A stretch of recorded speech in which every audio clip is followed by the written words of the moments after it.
This week, let's take a look at two recent iems from Simgot, the EA500LM and the EW300.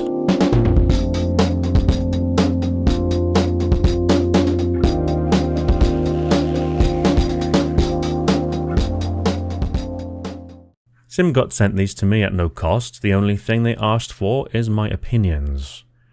Both of them have the same cables, which are almost identical to the EM6L cable, aside from having angled plugs, but they do have better LR markings with red and blue color spots.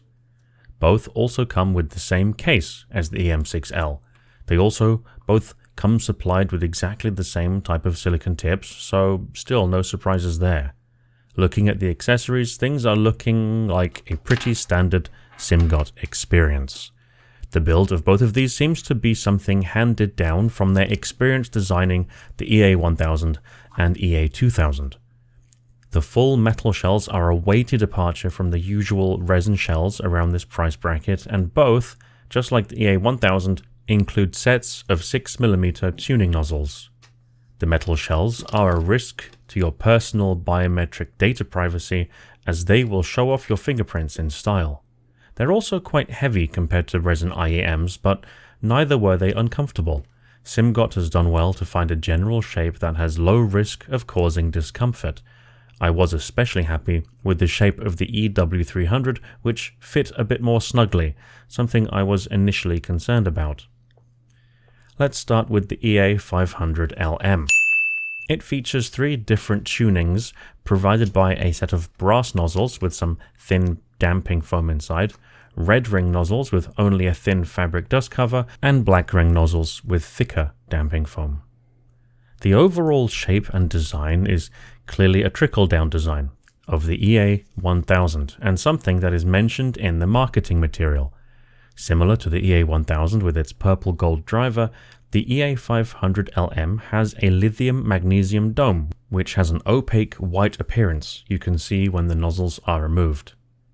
The EW300 is something else entirely and something new. It has a very unusual so-called tribrid configuration of a single dynamic driver handling the bass and most of the mids, and then a single planar and single piezoelectric driver handling the upper frequencies. With the nozzles removed, the dynamic driver is masked by one of the other drivers, however, I'm not sure which it is.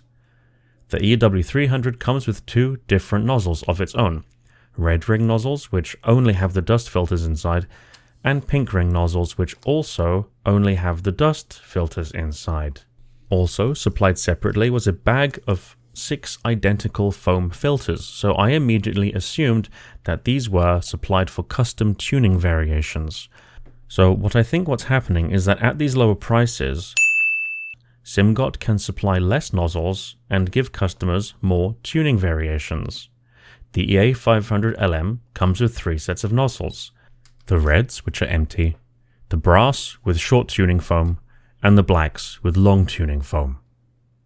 When I talk about the nozzle color, I am almost exclusively talking about the color of the silicon O-rings, not the nozzle material color, except on the EA500LM, which uses red O-rings on both the brass and on one set of the colorless metal nozzles. On the EW300, somehow unexpectedly the red nozzles, made of brass, produced a stronger upper mid presence than the pink nozzles. It appears that the nozzle material actually does have quite an important role to play in this tuning.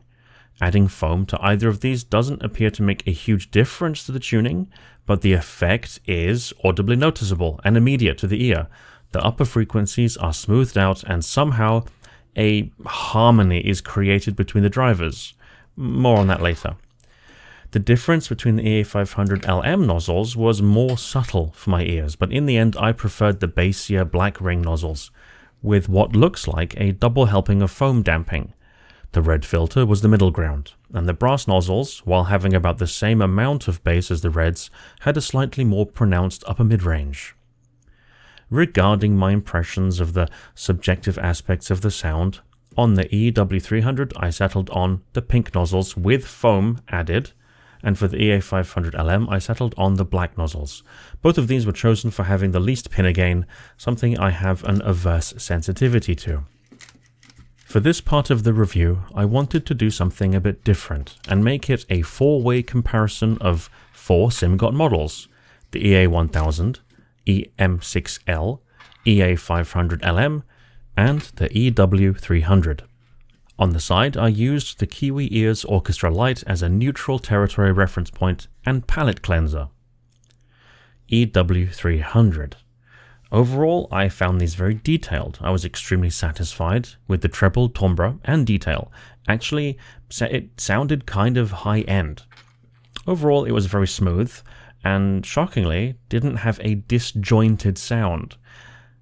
The bass kick was good, but not overblown, but with some simple bass boost, it could become kind of bloated. So the bass tuning is great, but the quality is average.